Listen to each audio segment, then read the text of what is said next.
Assalamualaikum warahmatullahi wabarakatuh. Kami dari kelompok aplikasi HRIS dan Viral. Di sini kami akan mendemonstrasikan aplikasi kami dengan anggota saya Cut Fitriani NPMG 1F024079.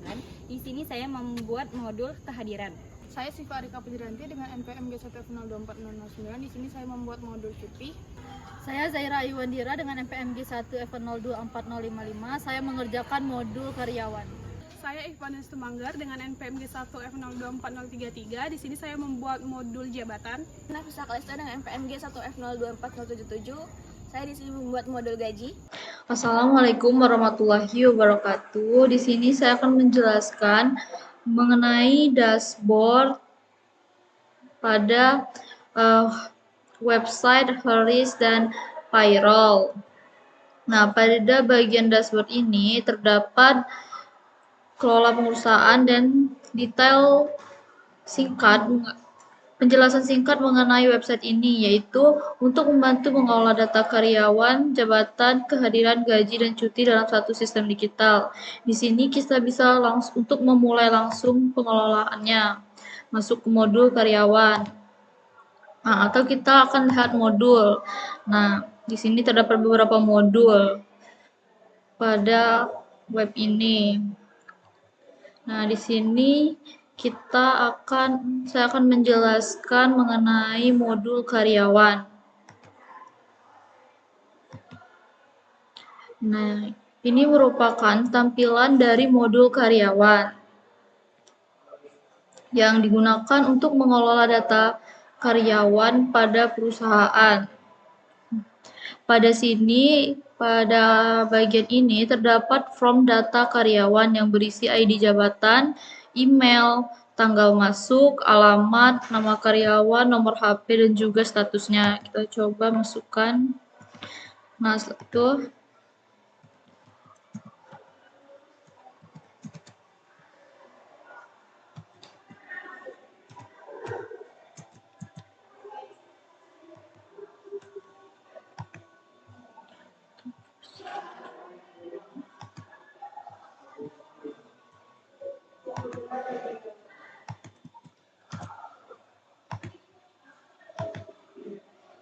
ini saja.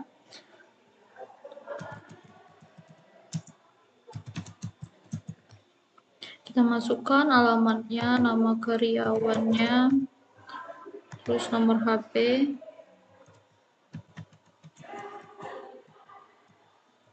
Nah, setelah itu kita bisa memilih statusnya aktif ataupun tidak aktif. Di sini kita coba pilih aktif. Lalu kita simpan untuk menyimpan data yang sudah kita input. Nah, terus kita lihat ke bawah. Nah, di sini sudah masuk, yaitu data karyawan bernama Zaira. Nah, di sini kita juga ada fitur untuk mereset, untuk menghapus semua data karyawan. Nah, di sini juga ada beberapa aksi, misalkan untuk menghapus dan juga mengedit. Nah, di sini kita bisa langsung edit. Misalnya, ini kita ganti dari karyawan yang aktif ke karyawannya tidak aktif. Bisa ganti, lalu kita lakukan update karyawan. Data karyawan berhasil diupdate, akan muncul notifikasi. Nah, setelah itu kita bisa menghapus. Kita coba hapus karyawan ketiga ini, lalu kita klik OK. Nah, data karyawan berhasil dihapus. Nah, setelah itu saya akan mencoba menjelaskan pengujian Postman menggunakan pengujian API menggunakan Postman. Nah, di sini saya akan mencoba melihatkan pengujian API-nya pada modul karyawan. Nah, di sini kita ke get. Untuk get ini berfungsi untuk menampilkan data yang sudah tersimpan, menampilkan atau mengambil datanya. Lalu kita klik send. Nah, ini akan dapat pesan berupa data karyawan berhasil diambil. Dan di sini kita bisa melihat data-data karyawan siapa aja yang sudah ada di dalam database kita. Nah, setelah itu kita lakukan pengujian pos. Nah, di sini kita klik body dan raw. Nah, di sini ada data. Jadi pos ini berfungsi untuk menambahkan data ke dalam database kita. Nah, ini data yang ingin saya tambahkan. Namanya Budi dan sesuai dengan kolom yang ada pada kolom karyawan. Nah, setelah itu kita tambahkan, kita sendkan. Nah, di sini terlihat message data karyawan berhasil ditambahkan.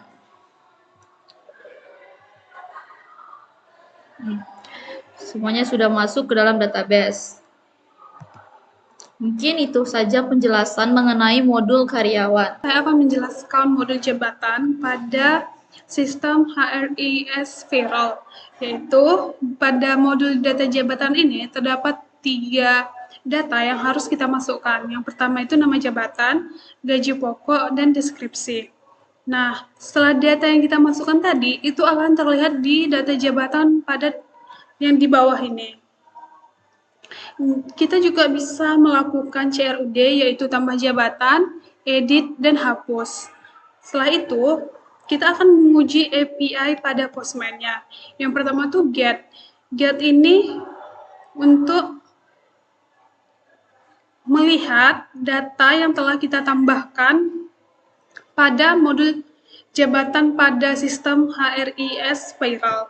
Di sini sudah tercatat 2, yaitu yang pertama manajer dan kasir, di mana di sini terdapat pesan, yaitu data jabatan berhasil disimpan. Yang kedua itu terdapat, kita akan mengetes pos dengan body raw. Nah, di sini sudah, nah di sini muncul, kita ganti.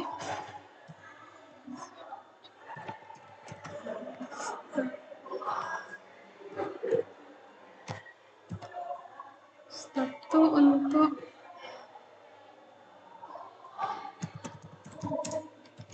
perusahaan. Nah, dari sini kita juga bisa menambahkan data jabatan, dan di Postman-nya ini akan terdapat pesan data berhasil ditambahkan. Ketika data kita tambahkan pada API jabatan pada Postman, di webnya juga akan tertambah data jabatan yang baru, yaitu staff dengan deskripsi membantu perusahaan dan dapat melakukan CRUD juga.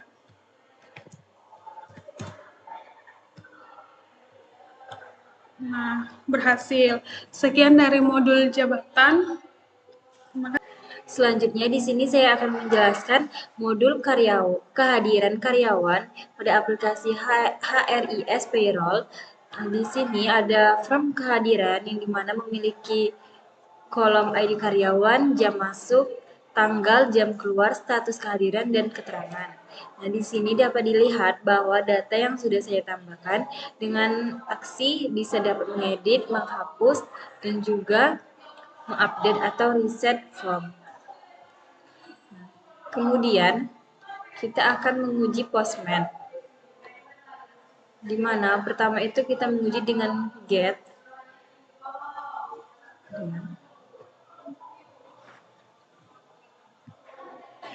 Get ini digunakan untuk melihat data yang akan atau menampilkan data pada modul kehadiran. Di sini kan ada ID 2 dan ID 3 dan ID 5 bahwa data kehadiran tuh berhasil ditampilkan. Kemudian ada Postman menguji pos.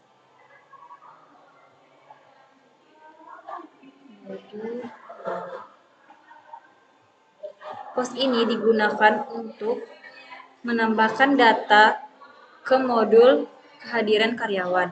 Di sini saya menambahkan data sesuai dengan kolom modul karyawan dan dapat menampilkan pesan bahwa data berhasil ditambahkan. Dapat juga kita lihat di modul karyawan ini, modul kehadiran karyawan ini, bahwa data yang barusan saya tambahkan tadi berhasil disimpan di dalam modul kehadiran karyawan. Baiklah, terima kasih. Itulah penjelasan saya. Saya kembali selanjutnya. Jadi sini kita langsung aja ke modul gaji. Yang dimana di form gaji itu ada ID karyawan, tahun, tunjangan, bulan, gaji pokok, dan potongan. Kita contoh masukin ID karyawannya, tahun, tunjangan, bulan,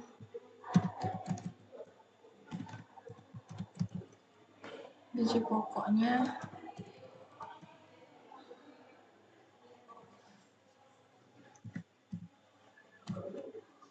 potongan. Terus kita bisa langsung ini pencet simpan gaji. Ini bakal muncul notifikasi data gaji berhasil ditambahkan. Nah, dia bakal langsung muncul di bawah sini, bakal berurutan gitu. Coba kita untuk mengeditnya ya. Kita ubah tahunnya jadi 2027. Dan juga bakal muncul notifikasi data gaji berhasil diupdate. Nah, ini bakal 2027. Kita coba hapus datanya. Dan juga bakal muncul notifikasi yang ingin menghapus data gaji, kita pencet. Nah, data gajinya bakal kehapus. Terus lanjut ke postman. Postman-nya pertama itu kita harus masukin yang ini. Dimana ini kita bakal pertama itu get, send. Nah, dia bakal muncul message data gaji berhasil diambil dan data-data yang bakal ada di data gaji itu. Terus lanjut kita untuk nge-postnya. Ini ganti dulu ke post. Ininya body. Dan juga ini kita pilih yang raw. Nah, terus masukin message kayak gini, data yang kayak gini. Terus kita nge-send lagi. Dan bakal muncul message data gaji berhasil ditambahkan. Mungkin segitu dulu aja yang data yang modul gaji. Bakal lanjut ke cuti. Selanjutnya yaitu modul cuti. Di sini pada modul cuti ini terdapat from ID karyawan, tanggal mulai, alasan cuti, jenis cuti. Di sini ada cuti tahunan, cuti sakit, cuti melahirkan, cuti penting, dan tanggal selesai cuti. Status cuti di sini ada menunggu, disetujui, dan ditolak. Di sini setelah mengisi form, di sini terdapat aksi berupa edit dan hapus. Pada aksi edit ini kita bisa mengedit tiap ininya. Contoh ID karyawan. Klik update cuti. Oke. Di sini akan berubah. Maka di sini akan berubah jadi 1. Selanjutnya itu pada bagian postman itu terdapat get. Di sini get itu untuk melihat data karyawan tersebut. Lalu di sini terdapat post untuk melihat untuk menampilkan data karyawan. Setelah itu, untuk di sini post itu untuk menambahkan data karyawan. Setelah itu, klik send. Kesimpulan dari web kami yaitu High-Risk Payroll. Di sini bisa menambahkan karyawan. Di sini bisa menambahkan karyawan, jabatan, kehadiran, gaji, dan cuti. Mungkin itu saja dari saya. Saya tutup. Wassalamualaikum warahmatullahi wabarakatuh.